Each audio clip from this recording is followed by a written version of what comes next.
Bayangkan, Anda sedang duduk sendirian malam ini. Lampu kamar redup, suara dunia di luar mulai pelan.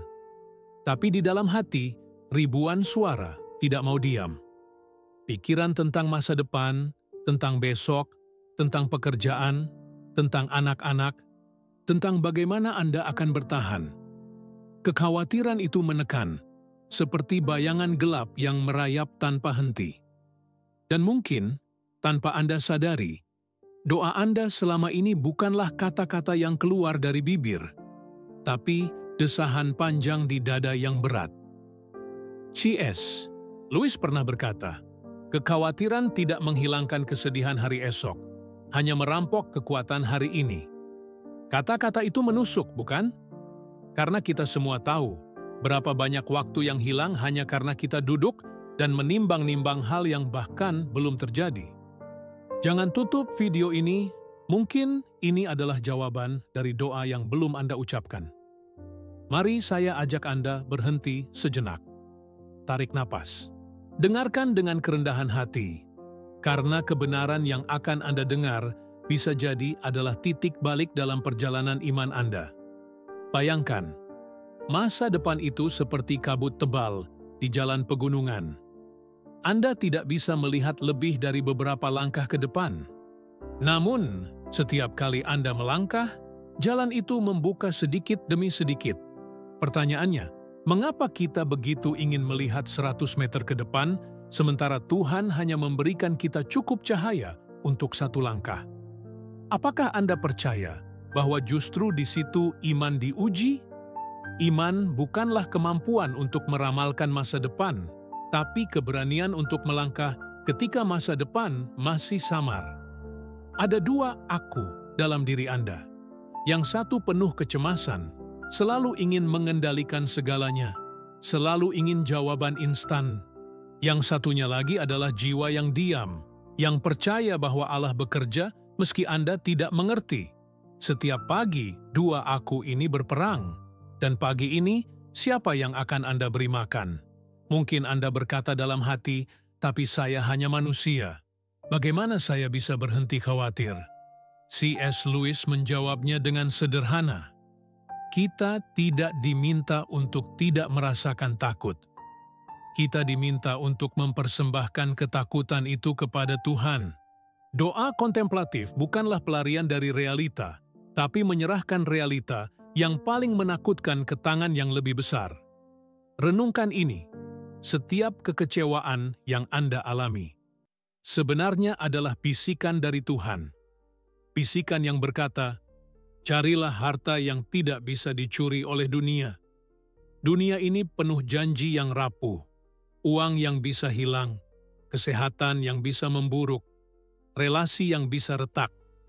Tapi ada satu janji yang tidak pernah rapuh, janji kasih Allah yang tidak tergoyahkan. Jangan salah, kekhawatiran Anda tidak akan berhenti hanya dengan menutup mata dan berkata, saya tidak mau memikirkan ini. Tidak, kekhawatiran berhenti ketika Anda dengan rendah hati mengakui, saya tidak sanggup, tapi engkau sanggup. Itu adalah kerendahan hati yang sejati. Ada sebuah kebohongan halus yang dunia bisikkan, bahwa kesuksesan berarti memastikan masa depan dengan tabungan, rencana, jaminan. Tapi apa gunanya semua jaminan itu jika hati Anda tetap kosong? Apa artinya memiliki semua hal yang Anda takuti hilang, jika jiwa Anda tidak pernah menemukan tujuan hidup sejati? C.S. Lewis menulis tentang sukacita yang tidak bisa dipuaskan oleh dunia. Itu adalah kerinduan terdalam, sebuah rasa haus yang tidak pernah terjawab oleh apapun selain Tuhan. Anda pernah merasakannya, bukan? Perasaan bahwa bahkan ketika semua berjalan baik, tetap ada ruang kosong yang tak terisi. Itulah sedih hati kepada Allah, joy, Sehnsucht. Kekhawatiran seringkali lahir dari kita mencoba mengisi ruang itu dengan hal-hal yang rapuh. Sekarang, mari kita jujur. Bukankah seringkali kita berdoa, bukan untuk menyerahkan, tapi untuk mengendalikan? Kita berkata, Tuhan, berkatilah rencanaku. Padahal doa sejati adalah, Tuhan, ubahlah rencanaku agar sesuai dengan kehendak-Mu. Itu doa yang menuntut kerendahan hati. Dan disitulah letak perbedaan antara hidup yang penuh cemas dan hidup yang penuh iman. Yang satu sibuk merancang, yang lain sibuk mempercayakan. Apakah ini berarti kita tidak boleh menyiapkan masa depan? Tidak. Alkitab tidak melarang perencanaan, tapi ia memperingatkan kita, janganlah kamu khawatir tentang hari esok, karena hari esok mempunyai kesusahannya sendiri. Matius 6:34. Itu bukan larangan untuk berpikir ke depan, tapi undangan untuk percaya. Mari saya ceritakan sesuatu. Ada seorang pemuda yang setiap malam tidak bisa tidur. Ia selalu memikirkan bagaimana ia akan menghidupi keluarganya 5 tahun ke depan. Ia merencanakan, menghitung, mencatat. Tapi semakin ia merencanakan, semakin ia takut gagal. Suatu malam, ia membaca kata-kata ini, janganlah hatimu gelisah, percayalah kepada Allah, percayalah juga kepadaku. Yohanes 14:1. Malam itu, ia menangis. Ia sadar, selama ini ia tidak pernah benar-benar percaya. Ia hanya percaya pada rencananya sendiri. Bukankah itu juga cerita kita? Kita berkata, kita percaya, tapi hati kita sibuk membuat cadangan demi cadangan. Padahal Tuhan hanya minta satu hal, percayalah. C.S. Lewis menulis, iman adalah seni berpegang pada hal-hal yang sudah Anda yakini, meski suasana hati Anda berubah. Ya, iman bukan sekadar perasaan nyaman ketika doa dijawab. Iman adalah tetap teguh meski doa terasa sunyi. Dan disitulah letak keindahannya. Ketika Anda berhenti mencemaskan masa depan, bukan karena masa depan akan mudah, tapi karena Anda tahu siapa yang memegangnya. Jadi malam ini, mari kita lakukan sesuatu yang sederhana namun radikal. Tutup mata Anda. Bayangkan semua hal yang membuat Anda gelisah. Taruh satu persatu di tangan Anda, lalu serahkan ke hadapan Tuhan. Katakan, ini semua milik-Mu. Aku hanya pengembara, Engkaulah tujuan akhirku. Setiap kali pikiran Anda kembali kepada kecemasan, ulangi doa itu. Ini bukan sekali jadi. Ini latihan kerendahan hati setiap hari. Ingat, masa depan tidak pernah ada di tangan kita. Tapi kita selalu ada di tangan Tuhan. Pernahkah Anda memperhatikan betapa seringnya kita hidup seolah-olah masa depan ada di genggaman kita? Kita berkata, kalau saja saya bisa menabung lebih banyak, kalau saja saya punya pekerjaan yang lebih stabil, kalau saja kesehatan saya terjamin, maka saya akan merasa damai. Tapi damai itu tidak pernah datang. Mengapa? Karena kita sedang mencari damai di tempat yang salah. C.S. Lewis pernah menulis, jika saya menemukan dalam diri saya sebuah keinginan yang tidak bisa dipuaskan oleh dunia ini, penjelasan paling masuk akal adalah bahwa saya diciptakan untuk dunia lain. Kata-kata ini menelanjangi kita. Sebab faktanya, rasa cemas tentang masa depan sering lahir dari kita menuntut dunia memberikan sesuatu yang hanya Allah bisa berikan. Jangan menutup hati Anda sekarang. Dengarkan baik-baik, karena mungkin selama ini Anda berpikir masalahnya adalah uang, kesehatan, atau relasi. Tapi akar yang sebenarnya adalah Anda lupa bahwa tujuan akhir hidup ini bukanlah dunia. Tujuan sejati kita adalah Kristus. Mari kita berhenti sejenak dan bertanya, mengapa kita cemas? Apakah karena kita takut kehilangan sesuatu? Ataukah karena kita belum benar-benar percaya bahwa kasih Allah cukup? Bayangkan seseorang yang sedang membawa beban berat di punggungnya. Ia berjalan, menatap tanah, langkahnya berat, lalu tiba-tiba seseorang berkata, letakkan beban itu, aku akan memikulnya. Tapi ia menggeleng, tidak, aku harus memikulnya sendiri. Bukankah itu gambaran kita? Kita berdoa, kita mengaku percaya, tapi kita tetap menggendong kekhawatiran. Yesus berkata, marilah kepadaku, semua yang letih lesu dan berbeban berat, Aku akan memberi kelegaan kepadamu. Matius 28.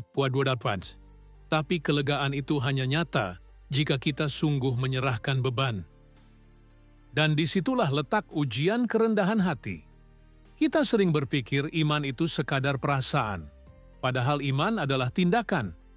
Iman adalah saat Anda berkata, "Saya tidak tahu bagaimana besok, tapi saya memilih percaya hari ini." Iman adalah langkah kecil yang berani, bukan karena Anda kuat, tapi karena Anda tahu Tuhan setia. C.S. Lewis menggambarkan hidup manusia seperti mesin yang hanya berjalan dengan bahan bakar yang tepat. Dunia menawarkan ribuan bahan bakar.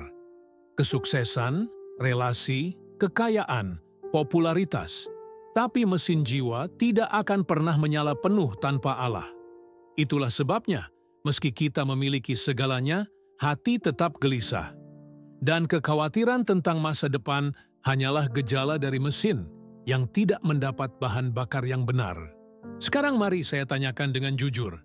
Berapa banyak doa Anda yang sebenarnya lebih mirip daftar belanja masa depan, bukan percakapan hati dengan Tuhan?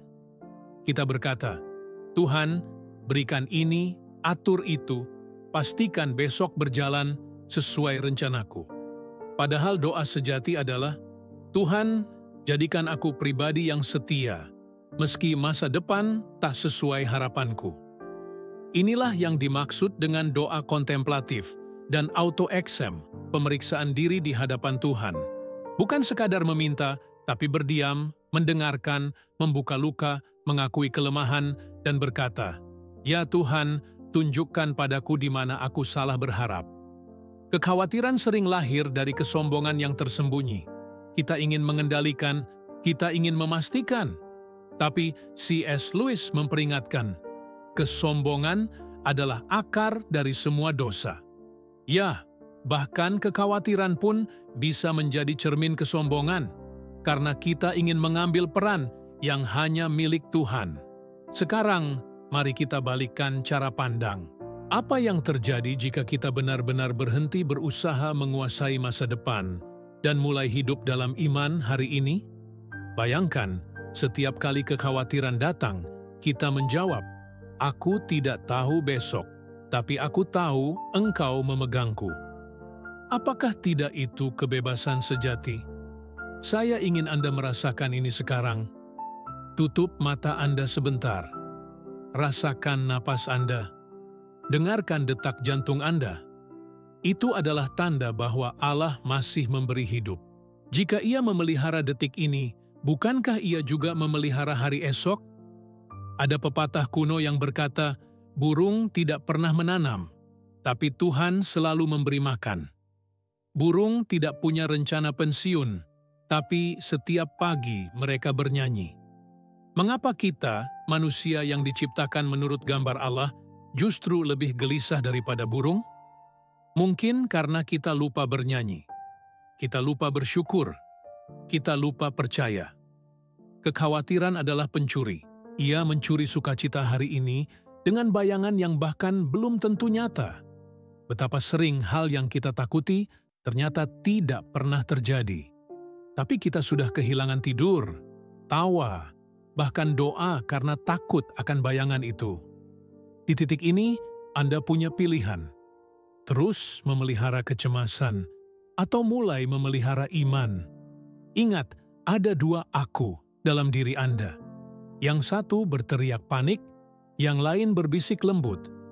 Percaya, setiap kali Anda memilih mendengarkan bisikan itu, Anda sedang memberi makan jiwa yang benar. Apakah ini mudah? Tidak. Bahkan C.S. Lewis pun mengaku sering bergumul dengan ketakutan. Tapi perbedaan orang beriman bukan pada absennya rasa takut, melainkan pada keputusan untuk tetap berjalan bersama Tuhan meski takut. Kita sering mengira iman berarti tidak pernah goyah. Padahal iman sejati justru diuji ketika kita gemetar, ketika doa terasa kosong, ketika masa depan gelap, dan di sanalah kita menemukan kekuatan yang bukan dari kita. Saudaraku, jangan biarkan masa depan yang belum terjadi merampok damai yang sudah tersedia hari ini. Bayangkan jika Anda mulai hari ini dengan doa sederhana. Tuhan, aku tidak minta Engkau memberitahu seluruh peta hidupku. Aku hanya minta Engkau berjalan bersamaku untuk satu langkah ke depan. Satu langkah. Itu cukup. Hari ini, biarkan masa depan menjadi milik Tuhan. Biarkan hati Anda belajar bernyanyi lagi. Ada satu rahasia yang sering kita abaikan. Kecemasan bukan hanya masalah pikiran, tetapi juga masalah hati. Pikiran kita berputar tanpa henti, tapi hati kita sebenarnya sedang berteriak, "Aku haus." Haus akan kepastian, haus akan kasih, haus akan sesuatu yang kokoh. Dan jika kita tidak mengakui kehausan itu, kita akan mencoba mengisinya dengan hal-hal yang salah. C.S. Lewis menulis tentang sukacita surgawi, joy, sebuah rasa rindu mendalam yang tidak pernah bisa dijawab dunia. Rasa itu bukan kelemahan, tetapi petunjuk arah. Seperti kompas di dalam jiwa yang selalu menunjuk ke rumah sejati, Allah sendiri. Jadi, ketika Anda gelisah tentang masa depan, mungkin itu bukan sekadar rasa takut. Mungkin itu adalah undangan. Undangan untuk kembali kepada sumber sejati ketenangan. Bayangkan seorang anak kecil yang sedang belajar berjalan. Ia tidak tahu bagaimana menjaga keseimbangan. Ia sering jatuh. Tapi matanya selalu mencari satu hal, tangan ayahnya. Ketika ia menggenggam tangan itu, ia tidak lagi peduli seberapa jauh jalannya. Ia tahu, asal tangan itu tidak lepas, ia aman. Bukankah demikian juga dengan kita? Kita sering bertanya, bagaimana dengan besok? Tapi Allah menjawab, pegang tanganku hari ini. Ada pepatah rohani, besok bukanlah milik kita, tapi kita selalu milik Allah. Itu berarti masa depan, seaneh apapun, sudah ada dalam genggaman kasih-Nya. Lalu mengapa kita masih berjuang sendirian? Mari saya ajak Anda masuk lebih dalam. Ada sebuah dosa yang halus namun berbahaya. Kesombongan tersembunyi dalam kekhawatiran. Ketika kita berkata, aku harus memastikan semuanya beres, aku tidak bisa gagal, aku harus tahu jawabannya sekarang. Itu sebenarnya bukan sekadar rasa takut. Itu adalah kebanggaan yang tidak mau menyerah. Kita ingin menjadi Tuhan kecil atas hidup kita sendiri. C.S. Lewis menulis, kesombongan membuat kita melihat diri sendiri, bukan Allah. Dan selama kita melihat ke dalam, kita tidak bisa melihat keluar. Kekhawatiran yang terus-menerus bisa jadi adalah tanda bahwa mata kita terlalu lama menatap diri sendiri. Apakah Anda berani mengalihkan pandangan itu? Dari bagaimana jika ke siapa yang memegangku? Dari aku harus tahu ke aku percaya engkau tahu? Saudaraku, iman bukanlah teori. Iman adalah tindakan sehari-hari. Ketika Anda bangun pagi dan Anda memilih untuk berdoa sebelum membuka ponsel, itu iman. Ketika Anda menyerahkan gaji yang kecil tapi cukup kepada Tuhan dengan ucapan syukur, itu iman. Ketika Anda menatap anak Anda yang sakit dan berkata, Tuhan, aku percaya Engkau lebih mengasihi dia daripada aku sendiri. Itu iman. Dan iman seperti itu, kecil tapi konsisten, adalah benih yang perlahan-lahan membungkam kecemasan. Saya tahu Anda mungkin berpikir, tapi bagaimana kalau doa saya tidak dijawab? Bagaimana kalau masa depan ternyata lebih buruk dari yang saya takutkan? Pertanyaan itu wajar.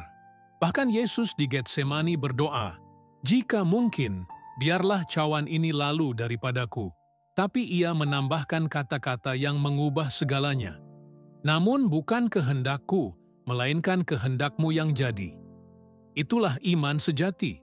Iman bukan menjamin masa depan sesuai keinginan kita. Iman adalah penyerahan total, bahkan jika masa depan berbeda dari impian kita. Bayangkan betapa damainya hidup jika kita benar-benar menerima itu. Jika kita bisa berkata, Tuhan, aku tidak tahu apa yang akan datang, tapi aku tahu, apapun yang terjadi, engkau akan bersamaku, dan itu cukup. Hidup tanpa kecemasan bukan berarti hidup tanpa masalah. Itu berarti hidup dengan keyakinan bahwa setiap masalah adalah kesempatan untuk lebih dekat dengan Tuhan. C.S. Lewis pernah menggunakan analogi menarik. Manusia seperti rumah tua yang sedang direnovasi oleh Tuhan. Kita berpikir Tuhan hanya akan memperbaiki beberapa atap bocor. Tapi tiba-tiba Dia mulai meruntuhkan dinding, mengganti fondasi, menambah lantai baru. Kita panik. Tuhan, apa yang Engkau lakukan? Ini bukan rencanaku. Tapi sebenarnya Dia sedang membangun istana, bukan gubuk. Dan masa depan yang kita khawatirkan hanyalah bagian dari renovasi itu. Jadi, pertanyaannya bukanlah, apa yang akan terjadi besok? Pertanyaannya adalah, apakah saya siap membiarkan Tuhan membentuk saya, meski sakit, meski tidak sesuai bayangan? Saudaraku, renungkan ini. Setiap kali Anda mencoba mengendalikan masa depan, Anda semakin lelah. Tapi setiap kali Anda menyerahkan masa depan, Anda semakin bebas. Kebebasan sejati bukanlah memiliki jaminan duniawi, melainkan berdiam dalam kasih yang tidak tergoncangkan. Hari ini mungkin Anda masih bergumul, hati Anda masih berdebar setiap kali memikirkan besok. Itu normal. Tapi jangan biarkan itu menjadi tuan atas hidup Anda. Ingat, ada dua aku dalam diri Anda. Yang satu hidup dalam ketakutan, yang lain hidup dalam iman. Setiap kali Anda berdoa, setiap kali Anda memilih percaya, Anda sedang memberi makan aku yang benar. Dan pada akhirnya, suara iman akan lebih kuat daripada suara cemas. Sekarang saya ingin Anda bayangkan sesuatu. Bayangkan diri Anda berdiri di tepi pantai. Ombak bergulung, angin kencang, langit mendung. Anda takut. Tapi lalu, Anda mendengar suara lembut berkata, "Jangan takut, aku bersamamu." Dan tiba-tiba, meski ombak tidak berhenti, hati Anda tenang. Itu adalah gambaran iman.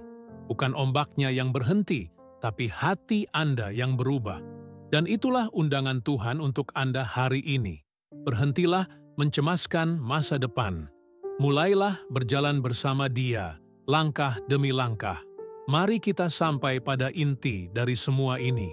Jika selama ini kita berbicara tentang berhenti mencemaskan masa depan, maka sekarang kita harus menjawab pertanyaan yang lebih dalam. Untuk apa sebenarnya kita hidup?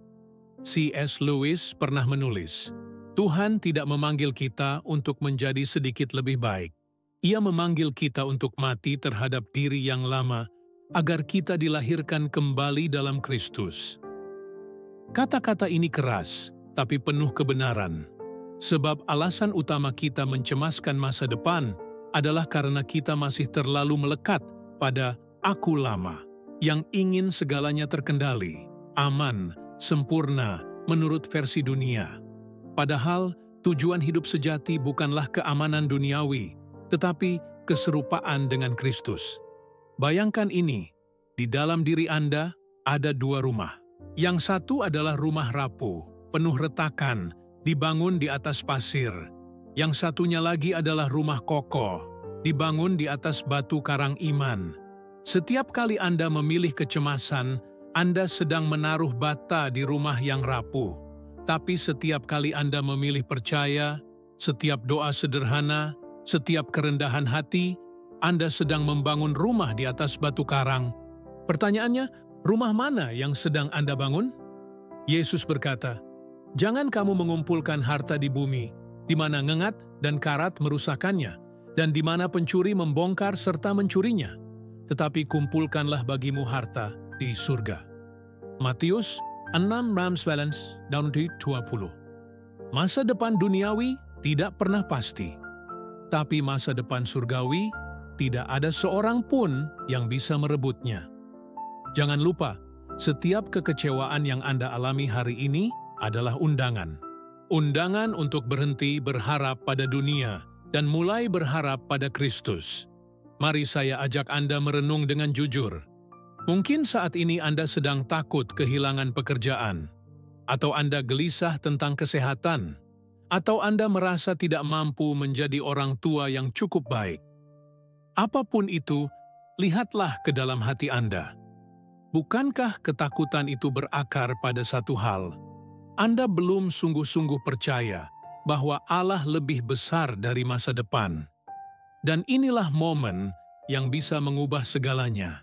Bukan ketika semua masalah selesai, tapi ketika Anda berlutut dengan air mata jika perlu dan berkata, "Ya Tuhan, aku menyerah. Aku tidak mampu, tapi aku percaya Engkau mampu." C.S. Lewis berkata, ketika kita menyerahkan diri sepenuhnya kepada Kristus, barulah kita menemukan diri sejati kita. Itu paradoks indah dari iman. Semakin kita menyerah, semakin kita bebas. Semakin kita berhenti mencemaskan, semakin kita hidup. Ingat, iman bukanlah sekadar optimisme buta. Iman adalah keputusan untuk menaruh seluruh keberadaan kita pada kasih Allah yang kekal. Dunia berkata, "Amankan masa depanmu." Kristus berkata, "Serahkan masa depanmu kepadaku." Dunia berkata, "Jadilah kuat." Kristus berkata, "Cukup kasihku bagimu, sebab justru dalam kelemahan engkau menjadi kuat." Saudaraku, sekarang saya ingin Anda bayangkan sekali lagi. Bayangkan seluruh masa depan Anda, pekerjaan, keluarga, kesehatan, bahkan napas terakhir Anda, semuanya ada di dalam tangan Tuhan. Jika itu benar, dan itu memang benar, apalagi yang perlu Anda takuti? Setiap pagi, ketika Anda membuka mata, katakan dalam hati, "Aku tidak tahu apa yang akan terjadi hari ini, tapi aku tahu Engkau bersamaku." Dan itu cukup. Itu adalah doa sederhana, tapi doa itu bisa mengubah cara Anda melihat hidup. Mungkin ada yang berkata, "Tapi bagaimana dengan penderitaan? Bagaimana dengan kehilangan?" Itu pertanyaan berat, dan C.S. Lewis sendiri menulis banyak tentang penderitaan. Namun ia berkata begini, "Tuhan berbisik dalam kesenangan kita, berbicara dalam hati nurani kita, tetapi berteriak dalam penderitaan kita. Itu adalah megafon untuk membangunkan dunia yang tuli." Artinya, bahkan penderitaan pun bukanlah akhir. Justru melalui penderitaan, iman kita dimurnikan. Melalui kehilangan, kita belajar menemukan harta yang sejati. Maka, jangan biarkan rasa takut akan penderitaan masa depan mencuri sukacita hari ini. Karena bersama Kristus, penderitaan pun bisa menjadi jalan menuju kemuliaan. Saudaraku, saya ingin Anda mendengar ini dengan hati terbuka. Masa depan Anda tidak akan pernah sempurna menurut ukuran dunia. Akan selalu ada masalah, tantangan, ketidakpastian. Tapi jika Anda hidup dalam Kristus, masa depan Anda selalu aman. Aman bukan berarti mudah. Aman berarti dijaga oleh kasih yang tidak pernah gagal. Hari ini, buatlah satu keputusan kecil namun radikal. Berhentilah mencemaskan, mulailah percaya. Jika hati Anda berdebar mendengar kata-kata ini, itu mungkin suara Roh Kudus yang sedang memanggil. Jangan abaikan, jangan tunda. Katakan dalam hati Anda sekarang juga, "Ya Tuhan, aku menyerahkan masa depanku. Pegang tanganku dan pimpinlah aku."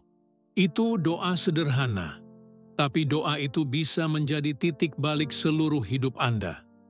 Klik subscribe jika Anda merasakan panggilan untuk memperdalam iman Anda bersama kami. Bagikan video ini kepada seseorang yang Anda kasihi, yang mungkin juga sedang bergumul dalam pencariannya. Jangan biarkan pesan ini berhenti pada Anda. Dan sebelum kita akhiri, saya ingin Anda renungkan sekali lagi. Setiap kecemasan adalah undangan. Undangan untuk berhenti mengandalkan diri sendiri dan mulai bersandar penuh pada Kristus. Hari ini, pilihlah undangan itu. Berhentilah mencemaskan masa depan, sebab masa depan bukanlah milik Anda. Masa depan adalah milik Tuhan. Dan selama Anda ada di dalam Kristus, Anda sudah aman selamanya